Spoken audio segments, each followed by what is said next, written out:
Salut les gars, j'espère que vous allez bien, très content de vous retrouver pour une nouvelle vidéo dans laquelle on va faire la preview du GP de Las Vegas 2025. On entame tout simplement le dernier triple header de la saison avec du coup Las Vegas, le Qatar et Abu Dhabi, en espérant du coup qu'on ait une très bonne fin de saison avec du suspense.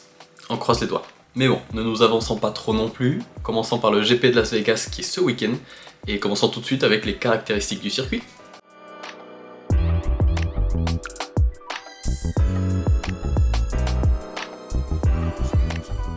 On retourne dans un circuit urbain pour la première fois depuis Bakou, mais petite particularité, pour celui-ci, tout se passe de nuit. Et quand je dis de nuit, je parle évidemment de l'heure locale, ce qui fait qu'en France, il va falloir se lever très tôt ce week-end, ou alors se coucher très tard. Ça dépend de vous. Car oui, le vendredi, les EL1 seront à 1h30 du matin, les EL2 à 5h, le samedi, les EL3 à 1h30 du matin encore une fois, et la qualif à 5h. Et puis le dimanche, la course sera à 5h du matin, donc ouais. Bon courage. Sinon, par rapport à la forme du circuit, nous avons exactement ça. Plutôt ça. Ce sont les 17 virages qui composent évidemment le fameux cochon à l'envers. C'est un circuit qui fait à peu près 6,2 km de long, donc c'est plutôt un circuit assez long, ce qui fera qu'on aura du coup 50 tours le dimanche pendant la course. Nous avons deux zones DRS, ici et ici, donc ça c'est plutôt classique, et trois lignes droites, dont une de 1,9 km qui se trouve juste ici. C'est un circuit dans lequel le moteur fait une grosse différence, voilà, comparé aux autres, et aussi un circuit dans lequel on trouve beaucoup de virages à petite vitesse et à moyenne vitesse, mais surtout à petite vitesse. Ce qui fait qu'on devrait avoir un circuit qui est peut-être un petit peu moins typé McLaren, et où des écuries comme Red Bull, Ferrari ou Mercedes pourraient peut-être se démarquer un petit peu plus. Par rapport à l'historique de ce circuit, pas grand chose à dire. Ce circuit avait déjà accueilli deux grands prix dans son histoire, donc avant son retour en 2023, c'était en 1981 et 1982, mais il s'appelait pas Las Vegas GP, il s'appelait le Caesars Palace GP. Après 82, le circuit a disparu du calendrier tout simplement, et est revenu, comme vous le savez, en 2023. Donc cette année, ce sera la troisième édition depuis son retour en Formule 1. Et justement, depuis son retour dans le calendrier F1, on a eu deux courses et du coup deux vainqueurs, qui ont été deux vainqueurs différents d'ailleurs. Le premier en 2023, c'est évidemment Verstappen, l'inévitable, qui avait été suivi par Leclerc et Perez. Et en 2024, c'était Russell qui s'était imposé, suivi de Hamilton et de Sainz. D'ailleurs, en 2023, j'ai oublié un truc très important et très marquant. C'est évidemment la victoire de la plaque d'égout face à Sainz. C'était magnifique. Et je dis ça en rigolant, mais je sais que ce circuit ne fait pas du tout l'unanimité dans la communauté F1, surtout pour ceux qui suivent la F1 depuis très longtemps. C'est un circuit qui n'est pas trop apprécié. Beaucoup de fans trouvent du coup que ce circuit en fait trop, que c'est trop superficiel, trop extravagant, trop de show en dehors de la piste, et justement pas assez de show sur la piste. Et moi, pour être honnête, j'aime plutôt bien ce circuit. Alors je suis pas hyper fan de tout le show et tout le blabla qu'ils font autour de ça, mais franchement, sur la piste, je trouve que c'est pas un si mauvais circuit que ça. Et tous les gens qui se plaignent de ces nouveaux circuits qui n'offrent pas forcément trop de spectacles en dehors des dépassements DRS, je vous laisse regarder quelques circuits OG. Franchement, il y en a quelques-uns, ils sont pas beaucoup mieux. Nous savons tous qu'avec les monoplaces actuelles, c'est quand même assez compliqué d'avoir du spectacle, vu la difficulté à dépasser. Donc je comprends qu'ils veuillent aussi rajouter un peu de spectacle en dehors de la piste pour animer tout ça. Je comprends totalement, même si c'est pas le but du sport. C'est logique, c'est normal. Moi, je vous avoue que tout ce show à l'américaine ne me dérange pas plus que ça. C'est pas quelque chose que je vais regarder, qui va m'intéresser. Mais je comprends pourquoi ils le font. Ils veulent attirer plus de fans, plus de spectateurs. Ils veulent faire le show, c'est normal. En plus, ils savent que sur la piste, maintenant, c'est assez compliqué avec les monoplaces de dépasser et de faire du spectacle. Donc ils se disent, bon, on va au moins mettre un peu de spectacle en dehors de la piste, ce qui est normal. Moi, ça me dérange pas tant que ça n'a pas d'impact réel sur ce qu'on voit en piste. Et justement, ce qu'on voit en piste depuis 2 ans, franchement, c'est plutôt pas mal. Bon, je pense qu'on est quand même tous d'accord pour dire que c'est pas Interlagos, mais bon. On a vu pire. Le seul truc, c'est que le fait qu'il y ait autant de choses qui se passent autour de la piste, en dehors de la piste, ça peut déconcentrer les pilotes. Ça, c'est une possibilité. Et du coup, beaucoup de blabla, beaucoup de show et peu de choses sur la piste, je pense que c'est pas quelque chose qui doit beaucoup plaire à John Elkann. Bon, passons au point chaud, et évidemment, je viens de vous teaser, on va faire un gros focus sur Ferrari. C'est évidemment le sujet de l'actualité F1 en ce moment. C'est un sujet que j'ai rapidement évoqué lors de mon débrief d'Interlagos, mais je voulais pas trop m'étaler. J'étais assez énervé d'ailleurs à ce moment-là parce que l'info venait de sortir quand j'ai tourné la vidéo. D'ailleurs, on n'avait pas non plus toutes les infos, il n'y a pas tout le monde qui avait réagi. Là, on a vraiment tout le monde qui a réagi, tout le monde qui a donné son avis. Donc voilà, je vais vous donner le mien aussi, évidemment. Et pour ceux qui vivent dans une grotte et qui ne sont pas au courant de l'information, je vous explique rapidement.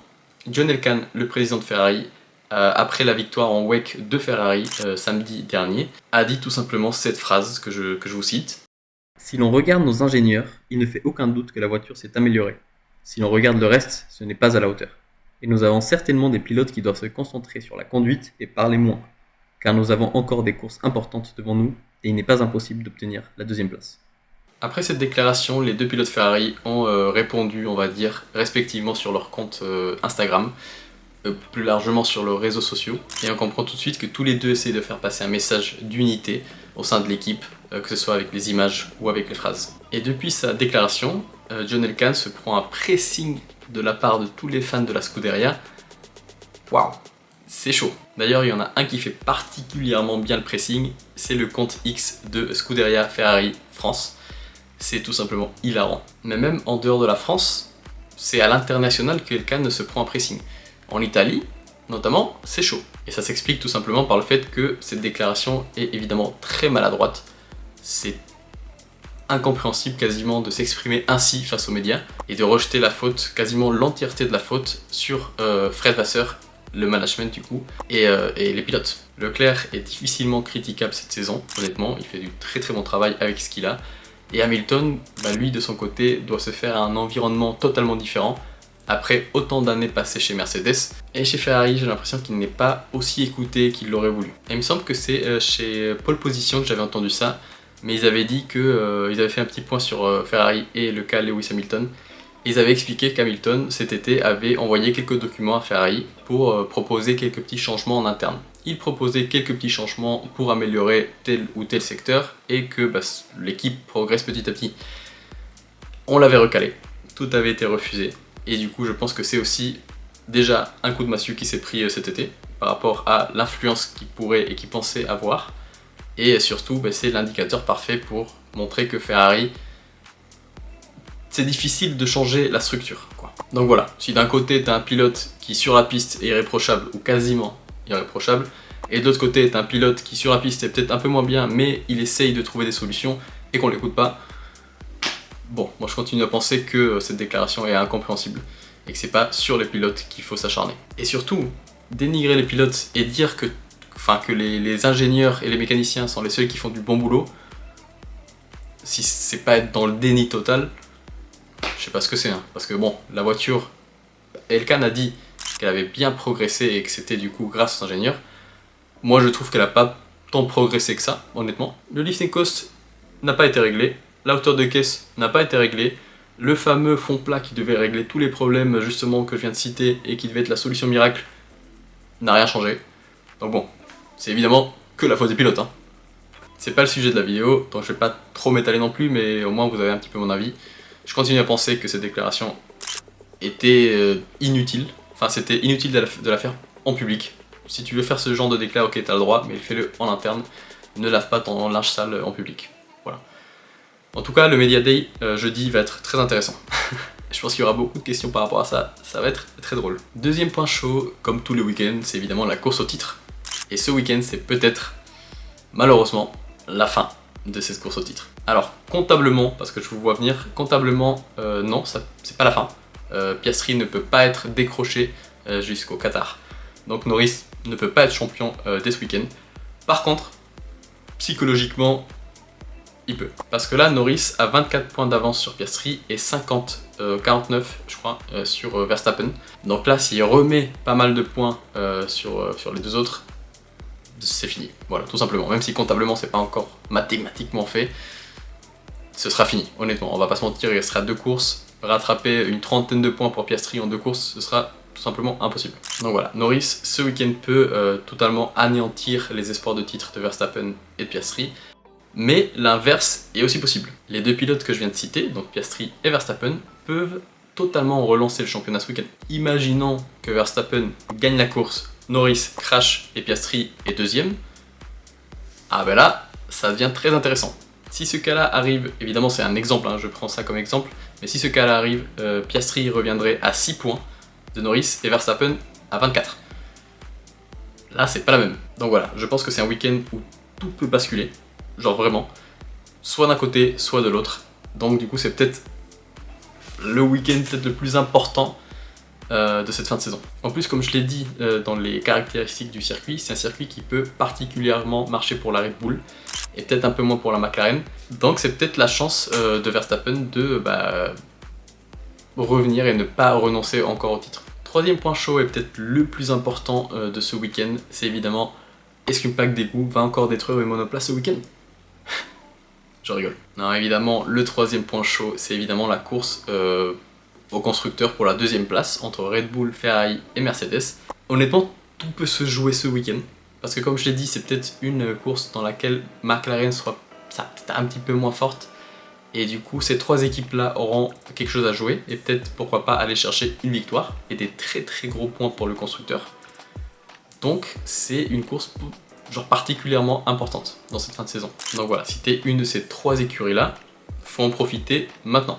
Si McLaren est effectivement un peu moins forte, c'est maintenant que tout peut se jouer. Et c'est encore plus important pour Ferrari, qui commence déjà un petit peu à se faire distancer à cause du double DNF à Interlagos. Donc eux, il faut surtout pas qu'ils se ratent. Par rapport au pronostic, je vais aller assez vite. Et pour la pole position, moi je vois le retour en forme de quelqu'un qui s'est fait un petit peu malmener le week-end dernier. Enfin, il y a 2 week-ends à Interlagos par son coéquipier. Je vois le retour en forme de George Russell. Il a déjà performé ici par le passé, c'est, je l'ai dit, le vainqueur de l'année dernière. La Mercedes devrait plutôt bien fonctionner, ce sont des températures assez fraîches, pas mal de virages lents, circuit moteur, il y a tout pour que la Mercedes marche. Donc je vois bien Russell performer. D'ailleurs, attention à Antonelli aussi, hein. Attention à Antonelli. Mais bon, je vois Russell prendre la pole position. Pour le dimanche, mon top 3 sera composé de... Et je l'ai un peu teasé aussi, j'ai dit attention Antonelli parce que je le vois 3ème.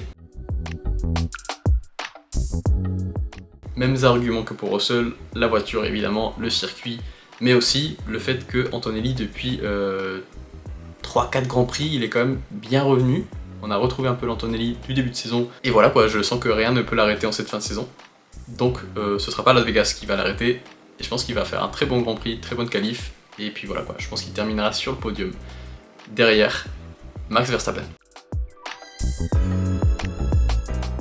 Pour Verstappen, ce week-end est évidemment très important. Je l'ai dit, il peut se faire distancer et complètement écarté de la course au titre. Tout comme il peut revenir très très fort et mettre énormément de pression sur les 2 McLaren avant les 2 derniers Grands Prix. Et une 2ème place avec sa Red Bull, je pense que c'est plutôt une bonne chose, surtout qu'il ne sera pas derrière une McLaren.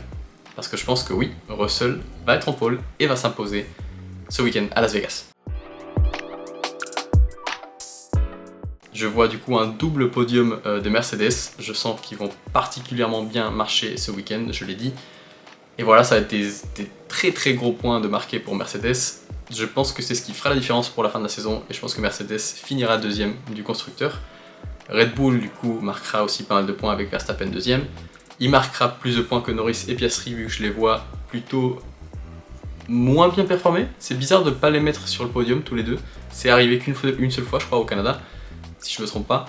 Et voilà quoi, je pense que je prends pas mal de risques en disant ça, mais je sens voilà, que ça peut être un week-end un peu surprise. Mais bon, après c'est un peu comme si je lançais une pièce de monnaie en l'air aussi. Je sens que l'écart de performance va être minime. Je pense que Mercedes, Ferrari, Red Bull vont être très proches.